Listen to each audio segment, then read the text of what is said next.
નમસ્કાર મિત્રો, સ્વાગત છે તમારું MTV યુટ્યુબ ચેનલમાં। સચાણાના ઓડના તળાવની મેલડીમાંનો ઇતિહાસ। આજે આપણે સચાણા તળાવની માં મેલડીના ઇતિહાસના વિશે વાત કરીશું। અમદાવાદ જિલ્લાના વિરમગામ તાલુકાનું આશરે 4000 જેટલી વસ્તી ધરાવતું સચાણા ગામ વિરમગામથી 16 કિલોમીટર અને અમદાવાદથી 45 કિલોમીટરના અંતરે સાણંદ વિરમગામ હાઈવે પર આવેલું છે। ઘણા વર્ષો પહેલાંની રજવાડાના આ સમયની વાત છે। લોકવાયકા પ્રમાણે એ સમયમાં ઓડના કબીલાએ ફરતા ફરતા હાલના સચાણા ગામની ધરતી પર આવીને વસવાટ કર્યો હતો। એ સમયમાં અહીંયા ચારે તરફ વેરાન વગડો હતો, એટલે ઓડના લોકોએ અહીંયા આવીને તળાવ ખોદી વસવાટ કર્યો। તેથી આ તળાવને ઓડના તળાવ તરીકે ઓળખાય છે। અને સાથે બાપદાદાની દેવી માં મેલડીને લાવેલા અને અહીંયા બેસાડીને રોજ ધૂપદીપ કરીને માની ભક્તિ કરતા। ધીરે ધીરે સમય પસાર થાય છે અને સચાણા ગામનો વિકાસ થાય છે। અહીં રજવાડાએ એ સમયમાં દાદુભા વાઘેલાનું રાજ ચાલતું હતું। દાદુભા વાઘેલા માતાજીના પરમ ભક્ત હતા, એટલે માતાજીની રોજ ભક્તિ કરતા। એક સમયની વાત છે, દાદુભા ઘોડી પર બેસીને ઓડના તળાવ પાસે પોતાની જમીન જાયગા જોવા આવે છે। ત્યાં આવીને માં મેલડીનું નાનકડું સ્થાન હતું, ત્યાં વિસામો કરે છે અને માં મેલડીના દર્શન કરે છે। પછી દાદુભા રોજ માં મેલડીના સવાર સાંજ ધૂપદીપ કરી અને દર્શન કરવા આવવા લાગ્યા।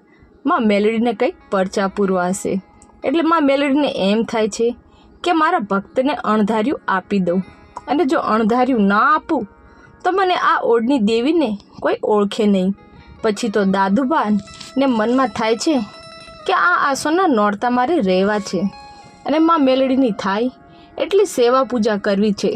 દાદુબા દર્શને આવતા ભાવિ ભક્તોને ચા પાણી કરાવવા માટે 1.5-2 લીટર જેટલું દૂધ લઈને જાય છે।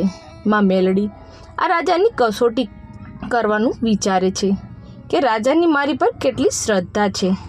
માં મેલડી લીલા કરે છે અને એ દિવસે હજારોની સંખ્યામાં ભાવિ ભક્તો માના દર્શને આવે છે।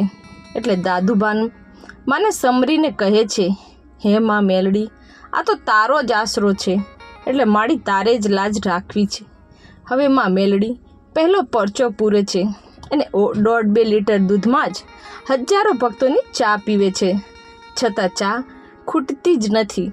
દાદુભાને તો આ પરચો જોઈ માં મેલડી પર વિશ્વાસ આવે છે। સચાણા ગામની ચારે તરફ માં મેલડીના નામનો ડંકો વાગે છે। એવામાં બન્યું એવું કે મારવાડથી એક મિયાણો ઓડના તળાવે માં મેલડી પણ પરચા જાણવા આવે છે। તેઓ કોણ છે એને તેને ખબર નથી। માં મેલડી અહીંયા હાજરા હસુર હશે કે કેમ એમ વિચારતો માના સ્થાનકે આવીને આજુબાજુ જોઈ ત્યાં થૂકવા લાગ્યો। હવે માં મેલડીને એમ થયું કે આને પરચો બતાવું નહીં તો મને ઓડના તળાવની મેલડી કોણ જાણશે। એટલામાં દાદુબા આવીને આ બધું જોવે છે। દાદુભાઈએ કહ્યું કે આ માતાજીનું મંદિર છે, અહીંયા પવિત્ર જગ્યાએ થૂકાય નહીં। આમ કહી દાદુભા મિયાણાને મંદિરની પાછળ લઈ જાય છે। ત્યાં તો ધૂળના ધડિંગલાની દેવી સમાવેતની નાગણી બની જીભના લપકારા કરતી કરતી દાદુબા અને મિયાણો જ્યાં ઊભા હતા ત્યાં આવી ફૂફાડા મારવા લાગી અને મિયાણાને પગમાં ડંખ મારે છે અને તે ધરતી પર ઢળી પડે છે।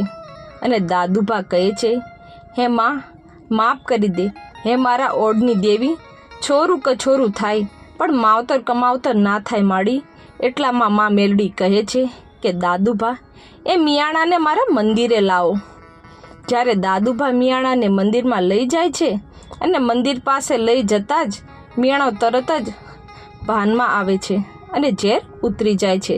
ત્યારે મિયાણો કહે છે, વાહ માં મેલડી વાહ, હિન્દુ તો તને માનતા જ હતા, પણ આજથી મારા મુસલમાનો પણ તને માનશે। આમ હવે દિવસો પસાર થાય છે।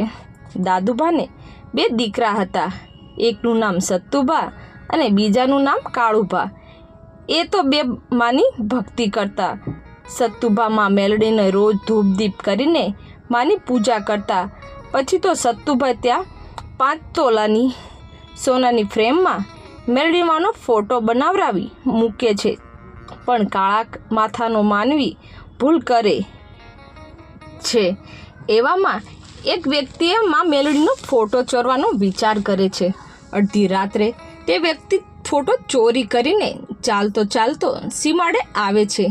આ તો માં મેલડીને આંખે આંધળો કરી દે છે. માનો ફોટો તેના હાથમાં છે અને આમથી તેમ આંટા મારે છે. તેમ ક્યાંય પણ દેખાતું નથી. એવામાં પરોઢિયાને 4 વાગી જાય છે અને સત્તુભા વહેલી સવારે મેલડીના ધૂપદીપ કરવા પસાર થાય છે અને ચોરનો ભેટો થાય છે. સત્તુભા ચોરને પૂછે છે કે ભાઈ, તમે કોણ છો? અહીંયા આમ તેમ આંટા કેમ મારો છો? ચોર જવાબ આપ્યો, બાપા, મને આંખે કાંઈ દેખાતું નથી. મારાથી એક ભૂલ થઈ ગઈ છે. ઓડના તળાવની માં મેલડીનો ફોટો ચોર્યો છે. ત્યાં તો ગામના લોકો બધા ભેગા થઈ જાય છે અને ચોરને માં મેલડીના સ્થાનકે લઈ જાય છે.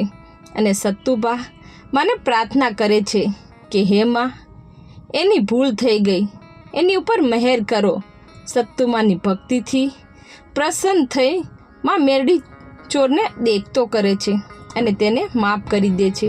પછી તો માં મેલડી કહે છે કે હે સત્તુભા, મારો ફોટો અને તલવાર તારા ઘરે લઈ જા અને તારા ઓરડામાં મને બેસાડજે.